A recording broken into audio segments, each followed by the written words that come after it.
So there's yet another reboot coming that is not Little House on the Prairie. Buffy the Vampire Slayer, the famous show starring Sarah Michelle Gellar and Allison Hannigan, is being rebooted on Hulu. Now, this news is actually almost a couple weeks old, but this is the first time I'm ever seeing it. I didn't see anybody talk about this at the time. It actually came out February 3rd.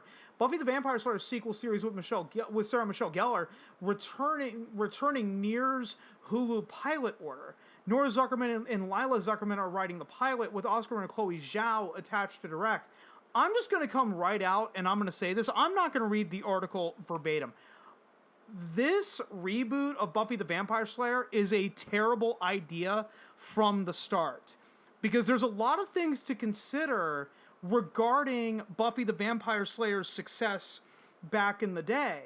And the one thing that I want to talk about, right, is always going to be the inevitable comparison to the original show. If this reboot actually happens, the comparison to the original 7-season show from the CW, not the CW, the WB, I'm sorry, it was the WB, the one that Buffy was on.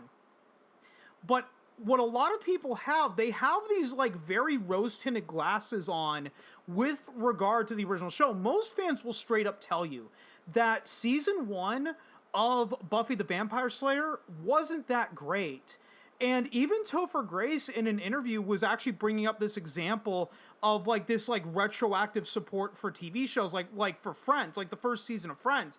The first season of Friends was not received particularly well. It wasn't until much later during Friends' run, when Friends became like the #1 show on television, and everybody is looking back on those first season episodes. It's like, the first season was so great, it was underrated, blah blah blah blah blah. But at the time, the first season episodes of Friends were not well received.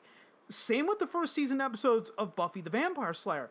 And the reason why Buffy the Vampire Slayer was even given almost a full run is that people forget that the WB was a new network at the time Buffy the Vampire Slayer came out.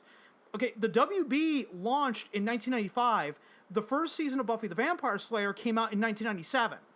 So the WB was in this position where they were a new network. They could not afford to cancel shows up, down, left, right, and center. Fox had this same thing in the late 80s with The Simpsons and Beverly Hills 90210. Ask most fans of The Simpsons, they will tell you that that show did not start getting good until season 3. Most fans of Beverly Hills 90210 will say the same thing. That show didn't really start finding itself till around season 2, season 3. But the reason that Beverly Hills 90210 and The Simpsons ran for so long on Fox, as I said, because Fox was a new network. If they were canceling shows left, right, up, down, and center, their network's reputation would be in the toilet. You could say the same thing for like the early Netflix shows like House of Cards, Orange is the New Black, and BoJack Horseman. Even Fuller House can be attributed to this. Because Netflix was a new network, again, they couldn't afford to cancel shows after one season unless if the ratings were just truly god-awful. No, they actually had to give these shows a chance. The WB had to give Buffy a chance to actually find its audience because there weren't that many shows on the WB back in 1997. Again, the WB was a network that was only 2 years old at that point. Okay, if Buffy the Vampire Slayer were made today, exact same show, exact same first season, it probably would be canceled because it wouldn't be revered, it wouldn't be well received. And again, if let's say it rebooted on Netflix in 2025. Again, exact same show, not a reboot, it just started on Netflix 2025. Season 1 comes out, it's not the greatest. Netflix would probably cancel in a heartbeat because the show didn't really catch on. Fuck it, they're gonna drop it and move on because it's not 2013. Okay, it's not the years of House of Cards, Orange is the New Black, and BoJack Horseman. They're not a new network anymore, so they can just drop shows left, right, up, down, and center. Okay, another problem that this show, that the Buffy the Vampire Slayer reboot series is going to face is that they have to change their format.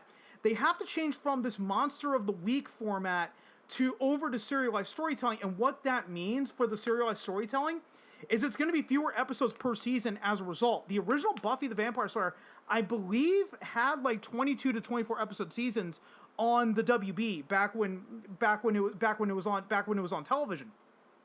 Well, now Buffy the Vampire Slayer, instead of having 24 episodes a season, is probably going to have a maximum order of 10 episodes, is going to probably have a maximum order of 10 episodes a season, which means that the plot is going to overtake everything else. All those fun little character moments that you could get from this more episodic style with this very monster of the week is all going to go the way of the dodo, because all the emphasis is going to be placed on the season-long arcs. Now, yes, before I know the inevitable comments are coming, are going to call me a hypocrite for this. I know that the original Buffy the Vampire Slayer was one of the first shows that really focused on season-long arcs, but it was still a TV show produced in the 90s. It still had to be episodic to a degree. Even Star Trek Deep Space Nine, which is one of my all-time favorite Star Trek shows, okay, that show got praised for its season-long arcs and then inevitably series-long arcs, but that show did not get really heavy into serialization until about season 4, season 5, when the fan base was already built in. It was still a weekly television show that people would tune in. They needed to be able to jump in at any point and understand what's going on. That was the strength of the Adventure of the Week or Monster of the Week approach. Yes, you could have season-long arcs, but you still had to make it episodic because it's television, right? You couldn't make it to where, the events from episode 9 are going to be referenced in episode 17, and if you didn't watch episode 9, well, you're shit out of luck. The show wouldn't survive. Television was much different back in the late 90s, early 2000s. It didn't really start going more serialized. I would argue now that's actually a bad example. I was going to say by the 2010s, because HBO really went that way with shows like The Sopranos. And what I was about to bring up is that, like, when Breaking Bad went more serialized storytelling, that was on AMC.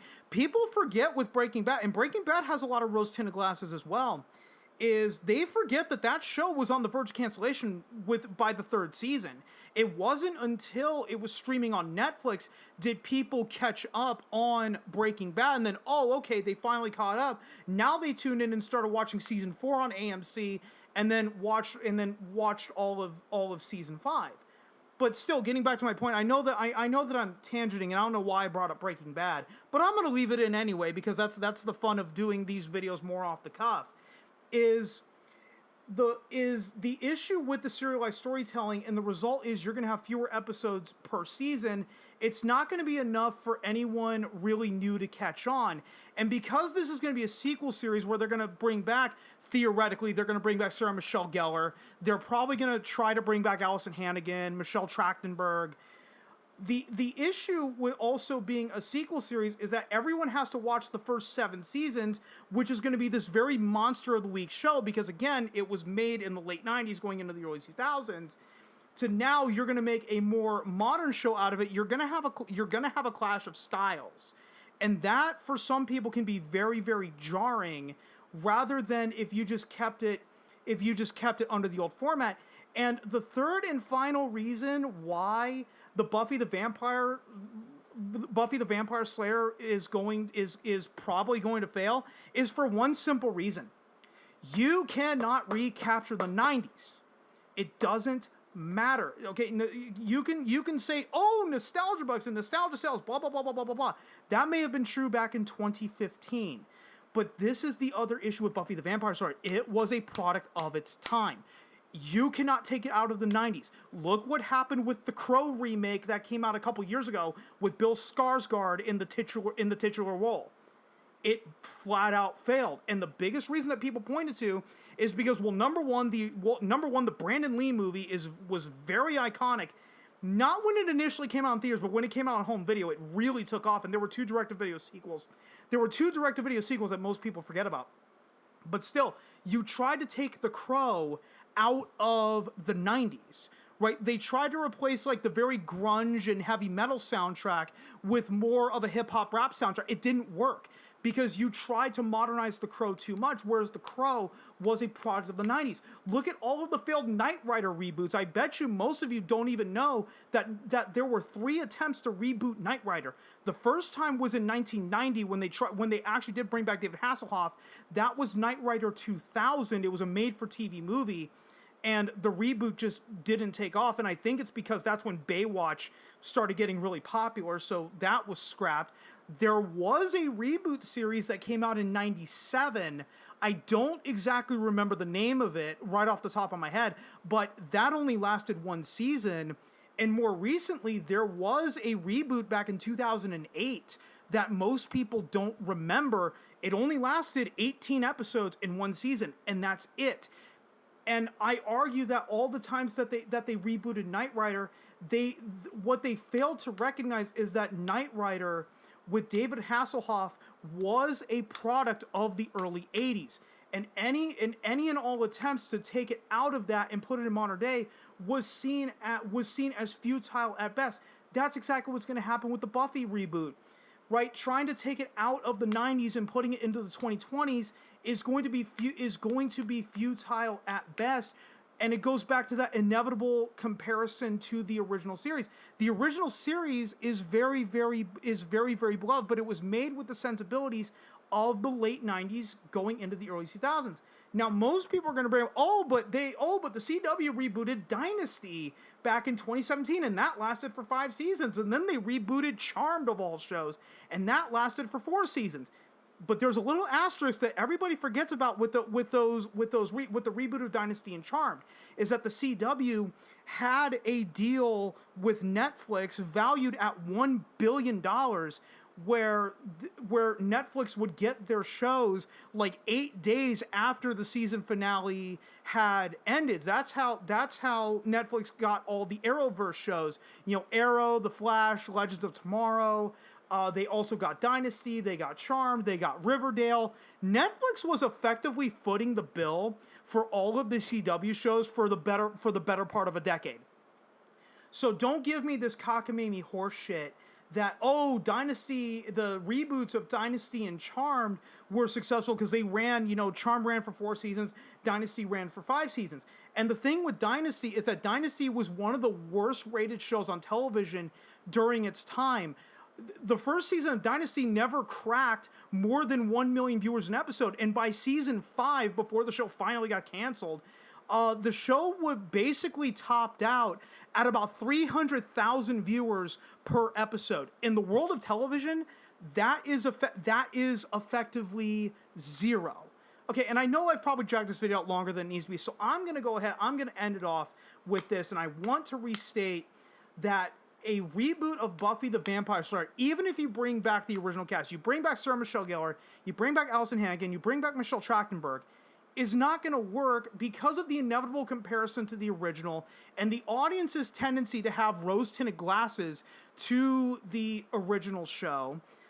The show is going to have to change its formats, which is going to be very, very jarring to go from the original show to the new show, because the new show has to be made with modern sensibilities. It cannot be made with sensibilities of the late 90s, early 2000s, right? The old adage, you can't turn back the hands of time.